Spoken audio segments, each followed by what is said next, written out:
নমস্কার, food life love চ্যানেলে আপনাদের সকলকে স্বাগত।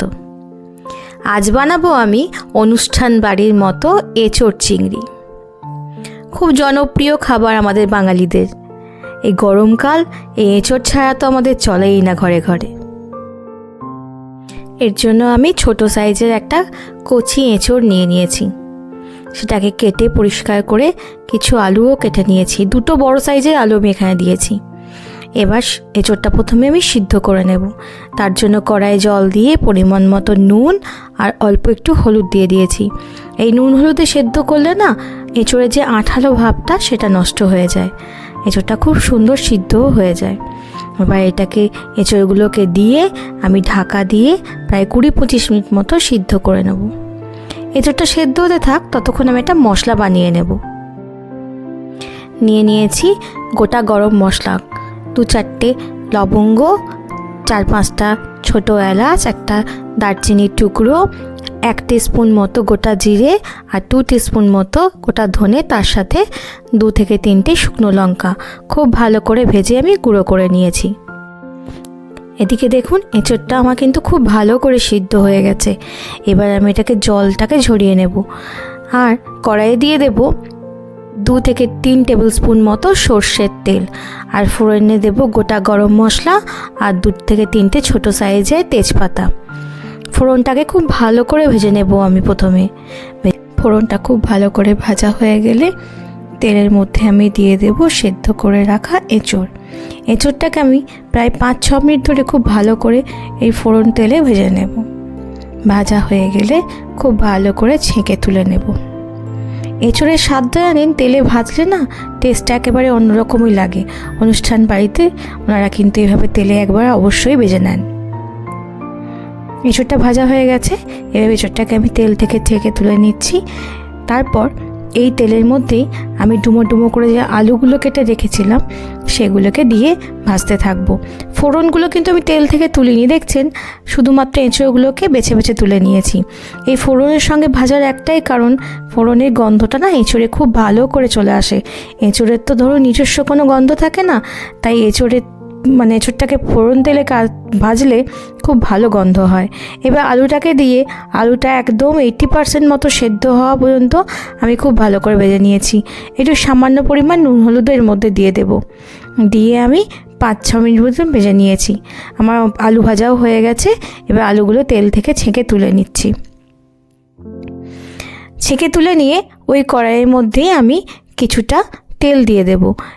এখানে আমি ওই 3 টেবিল স্পুন মতো সর্ষের তেল ব্যবহার করেছি।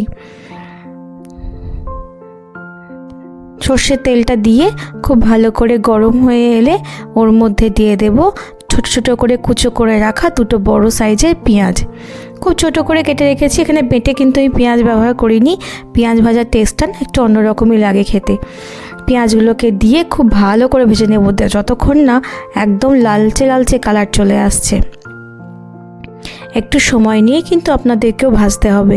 এই পেঁয়াজ ভাজাটা হয়ে গেলেই আমাদের অনেকটাই মশলা কষানোর কাজ হয়ে যাবে। দেখছেন পেঁয়াজের রঙটা বেশ অনেকটা চেঞ্জ হয়ে এসছে।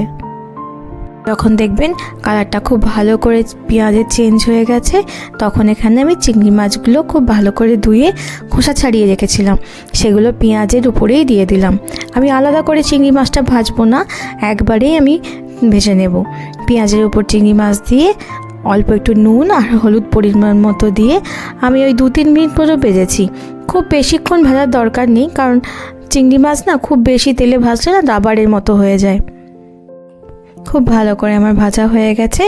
এবার আমি একে একে মশলাগুলো দিয়ে দেব 1 টেবিল স্পুন মতো রসুন বাটা, 1 টিস্পুন মতো আদা বাটা, আর দিয়ে দেবো কাঁচা লঙ্কার পেস্ট 1 টেবিল স্পুন।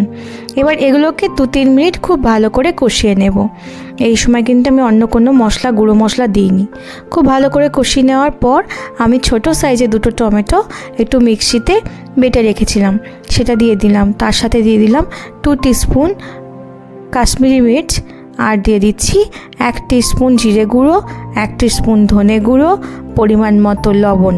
এবার এই মশলাগুলো দিয়ে খুব ভালো করে নাড়াচাড়া করে আমি কষিয়ে নেব, ওই ধরুন 3-4 মিনিট মতো। আর মিক্সিতে যে আমি টমেটো বেটে রেখেছিলাম না, মিক্সিতে অনেকটা টমেটো বাটির মধ্যে লেগে রয়েছে, সেটা ধুয়েই একটু জল আমি মশলার মধ্যে দিয়ে দিলাম। একটু মশলার মধ্যে জল দিলে কষাতে খুব সুবিধা হয় আর মশলাটা জ্বলেও যায় না। আমার মশলা খুব ভালো করে কষানো হয়ে গেছে দেখছেন। এবার আমি এঁচোড় আর ভেজে রাখা আলুটা এই সময় এর মধ্যে অ্যাড করে দেবো।